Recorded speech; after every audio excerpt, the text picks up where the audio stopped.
RCM Reportage.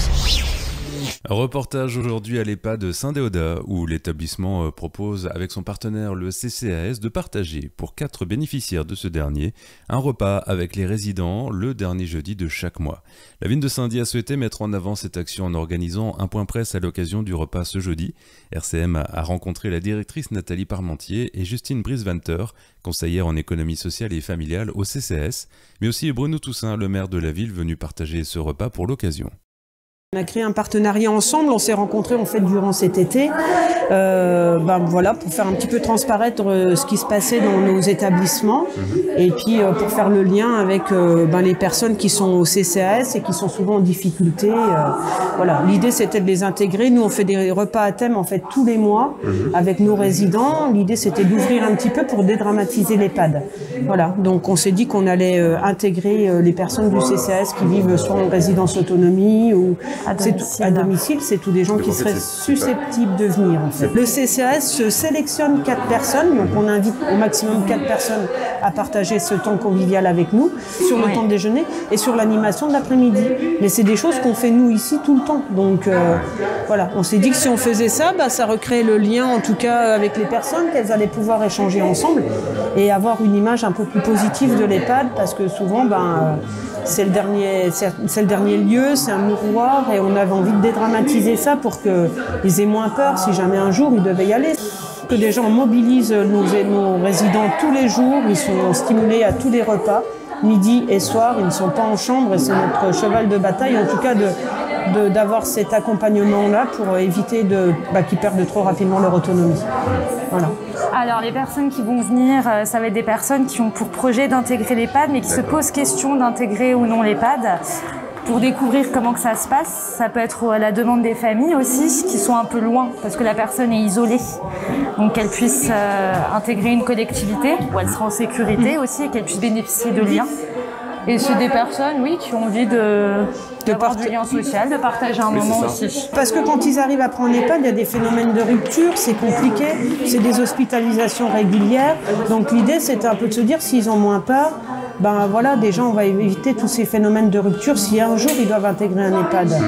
Là on fait des thématiques par 10, voilà. Donc aujourd'hui c'est 10 là, hier c'était les anniversaires, voilà, il y a des thématiques, donc ça tourne.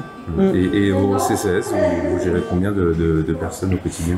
Alors au quotidien, là, on en a beaucoup, mais les chiffres varient. En fait, c'est à la demande des personnes, des familles. C'est de l'accompagnement budgétaire, administratif et au maintien à domicile et la lutte contre l'isolement social. On propose d'autres actions également, nous au niveau du CCAS. Comme quoi alors par exemple? Ça va être surtout au niveau des résidences autonomes, enfin non, c'est pas des résidences autonomie, des résidences Alsace le Parc. Ou je vais pas dire l'étape d'avant l'EHPAD, mais non, mais c'est des gens qui sont à domicile du coup, à domicile dans une.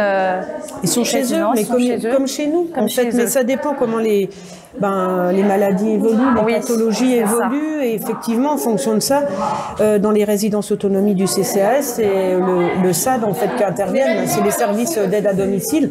Ici, on a le personnel sur place. C'est ça. Voilà. Et eux, ça va être par exemple pour les résidents, ça va être des ateliers culinaires. Il peut y avoir des interventions. Là, dans le cadre d'Octobre Rose, ils sont venus leur présenter un petit peu des actions d'Octobre Rose. Il y a eu la Semaine Bleue où on a intervenu également avec les personnes âgées. Et puis on a eu aussi des actions dans les 2 résidences, puisqu'on s'est dit aussi que pour préserver le lien social, il fallait, il y a des sujets qui sont tabous comme l'incontinence et empêcher l'incontinence. Donc à travers le chant, on a une bénévole qui nous fait ça. À travers le chant, elle remuscle un petit peu le périnée, ce qui évite d'avoir de l'incontinence et du coup de pas sortir. Donc l'idée, c'était un petit peu de promouvoir ça avec le CCAS au sein des 2 résidences et de les faire ici. Voilà, de prêter la salle parce qu'aussi on a la salle qui s'y prête, donc ça aide. Et puis voilà. C'est du gagnant-gagnant. C'est du gagnant-gagnant. Puis de toute façon, il faut qu'on travaille ensemble. L'intérêt, il est vraiment d'unir nos forces pour que les gens sur le territoire de Saint-Dié se sentent au mieux. Déjà, ces journées-là, c'est mensuel. Mais il y a énormément d'animations où le CCAS est impliqué, où l'association, comme disait la directrice tout à l'heure, c'est 6 jours sur 7 qu'il y a des animations. C'est un EHPAD qui vit. Et pour faire montrer aux gens que ça vit, on les fait venir et comme ça, ils s'aperçoivent vraiment de la réalité. Les familles viennent également pour voir avant comment ça se passe, de manière à ce qu'il n'y ait pas une rupture du jour au lendemain.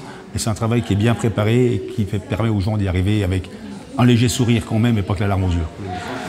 Il y a régulièrement des centenaires à l'époque, je suis venu pour 2 anniversaires il y a quelques semaines, avec des gens qui sont en pleine forme encore et qui sont contents d'être là. Et d'autres familles sont venues apporter leur soutien de personnes décédées justement à la directrice, en leur disant vous faites le maximum, tout. C'est un lieu où il fait bon vivre et les familles le prennent comme ça. Parce que vous avez des personnes ici qui restent totalement autonomes et qui peuvent sortir.